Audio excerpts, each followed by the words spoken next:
And on we'll go.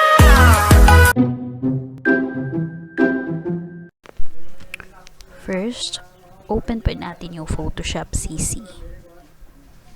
Next is, gumawa po tayo ng canvas.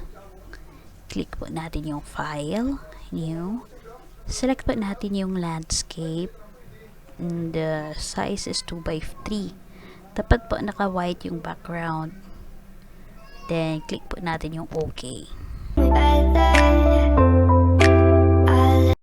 Since meron na po tayong existing logo, idadrag na lang po natin siya papunta sa ating new canvas.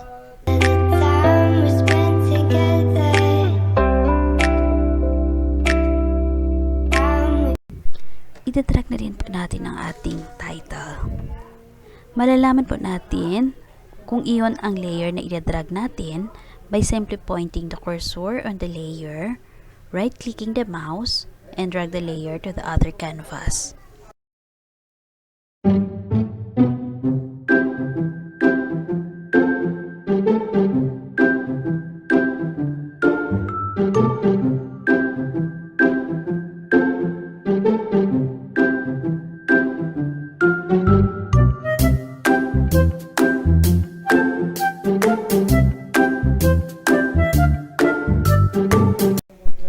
So, spacing po ng words natin, makikita po natin ito sa characters.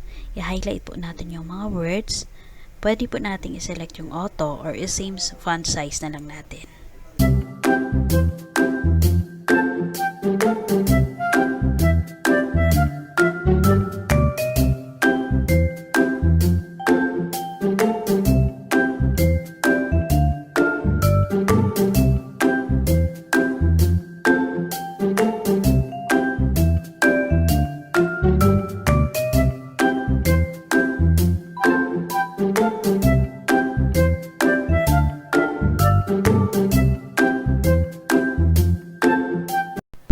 Natin i-change ang ating font style, guys.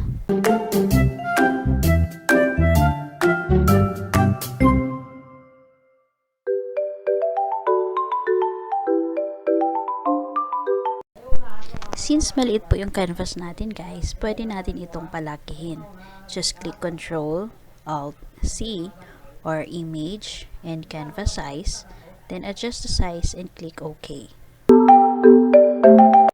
We can also resize the words and the image on our canvas, guys. Select po natin, guys, yung layers na gusto nating palakihin or paliitin. Click po natin, guys, yung Control and Shift sa keyboard. Then, click natin yung layer na gusto nating palakihin or paliitin. Click po natin yung Control T. Then, pwede po nating stretch. Dapat sa gilid po para hindi ma-deform yung layer. Pwede po natin i-resize yung logo at yung mga words. I-balance po natin para mas maganda tingnan.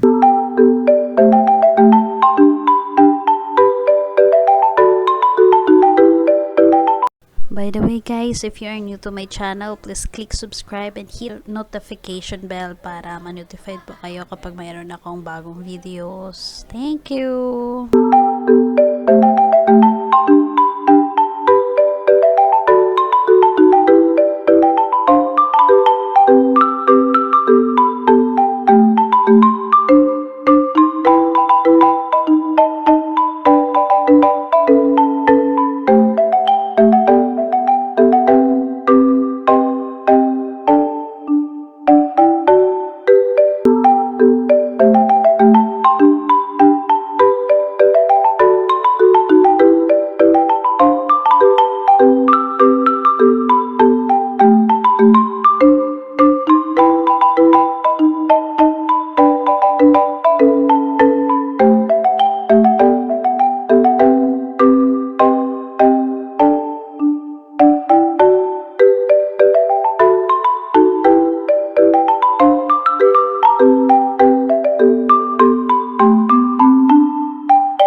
By the way, guys, if you are new to my channel, please click subscribe and hit notification bell para ma-notified po kayo kapag mayroon akong bagong videos. Thank you!